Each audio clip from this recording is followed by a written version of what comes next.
కి స్వాగతం. 300 మంది 10వ తరగతి విద్యార్థులకు ప్యాడ్లు, పెన్నులు పంపిణీ. కాకినాడ జిల్లా మల్లేపల్లి, నాయకంపల్లి, లేరు, మల్లారం హై స్కూళ్లలో 10వ తరగతి చదువుతున్న విద్యార్థులు సుమారు 300 మందికి లక్ష్మీనారాయణ ట్రస్ట్ ఆధ్వర్యంలో ప్యాడ్లు, పెన్నులు పంపిణీ చేశారు. మార్చి నెల 18వ తేదీ నుండి 10వ తరగతి పరీక్షలు ప్రారంభం కానున్నాయి. విద్యార్థులకు అంతా మంచి జరగాలని ప్యాడ్, పెన్నులను దేవుని సన్నిధిలో పెట్టి అనంతరం విద్యార్థులకు అందజేయడం జరిగింది. ప్రతి విద్యార్థి 10వ తరగతి పరీక్షల్లో కష్టపడి కాకుండా ఇష్టపడి చదివి విజయం సాధించాలన్నారు. విద్యార్థులకు ఇటువంటి సేవా కార్యక్రమాలు చేసిన లక్ష్మీనారాయణ ట్రస్ట్ కమిటీ వారిని ప్రభుత్వ ఉన్నత పాఠశాలల ప్రధానోపాధ్యాయులు, ఉపాధ్యాయులతో పాటు పలువురు అభినందించారు.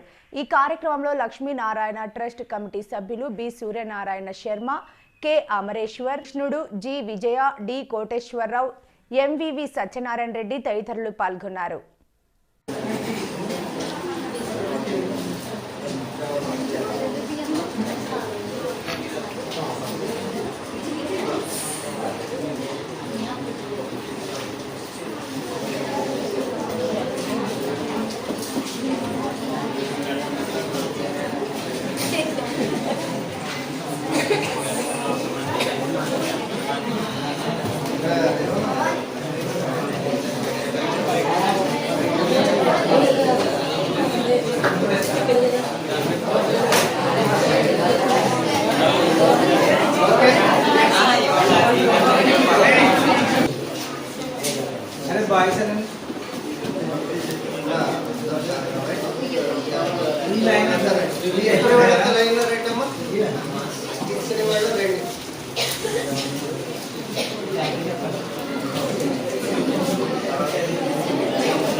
మీ చదువులో తమ వంతు భాగస్వామ్యాన్ని అందిస్తూ మీ యొక్క ఉన్నతికి తోడ్పడాలనేటువంటి ఉద్దేశంతో మరి మన పాఠశాలలో మీకు రేపు రాబోయే క్రమంలో పరీక్షలు చక్కగా రాయడానికి ప్యాడ్లు, అలాగే పెన్నులు మరి ప్రోత్సహిస్తున్నారు.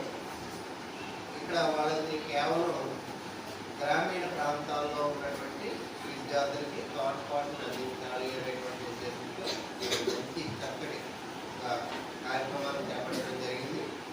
మరి ముందుగా మీరంతా కూడా జగంపేట, అలాగే మన మండలంలో హైవే మీద ఉన్నటువంటి కాళ్ళు, మల్లేపల్లి మన కార్యక్రమాలని చేసినప్పుడు మన పవన్ మాస్టర్ మరి మిస్సెస్ కాళ్ళు చేస్తున్నారు.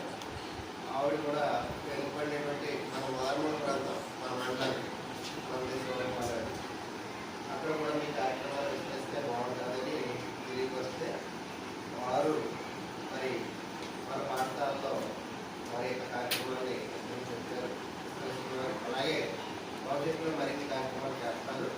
అలాగే ఇంకొక చక్కని విషయం ఏంటంటే మీ ముందు వచ్చినప్పుడు వారితో మీరు సమానంగా ఉండగలగాలి. మీ ఫ్రెండే మీకన్నా తక్కువలో ఉండొచ్చు, మీరు ఎక్కువ స్థాయిలో ఉండొచ్చు. మీరు అప్పుడు ఆ ఫ్రెండ్ని కూడా మీరు ఒక స్థాయికి తీసుకువెళ్ళాలి. అలా చేయడానికే యూనిఫామ్ అనే కోడ్ని పెట్టారు. కాబట్టి ఈ యూనిఫామ్ దగ్గర నుంచే మీరు అందరూ ఒకటే సమానంగా ఉండాలి అని ప్రతి మాస్టర్ గారు కూడా మీకు చెప్తున్నారు, బోధిస్తున్నారు. అదే మీరు చివరి వరకు పాటిస్తూ ప్రతి ఒక్కరికి మాకులాగే మీరు కూడా అందరికీ సహాయపడాలని కోరుకుంటున్నాను.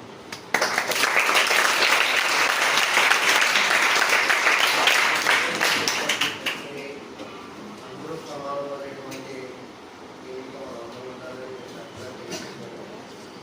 భవిష్యత్తులో మీరు మంచి ఉన్నత స్థితి కూడా చేరుకోవాలని తెలియజేస్తున్నారు కదా. మరి ఆ విధంగా మీరు మంచి ఉన్నత స్థితికి చేరుకున్నట్లయితే ఇటువంటి కార్యక్రమం మీరు కూడా చేపట్టడానికి అవకాశం ఉంది. ఇంకో మీకుందా, నేను భవిష్యత్తులో ఇటువంటి కార్యక్రమం నా ప్రాంత కోసం చేస్తాను అనేటువంటి ఒక విధమైనటువంటి ఇంకోలో మనం కలిగించుకోవాలి. ఎంతమందికి ఉంది ఆత్మవిశ్వాసం? ఎంతమంది? Very good.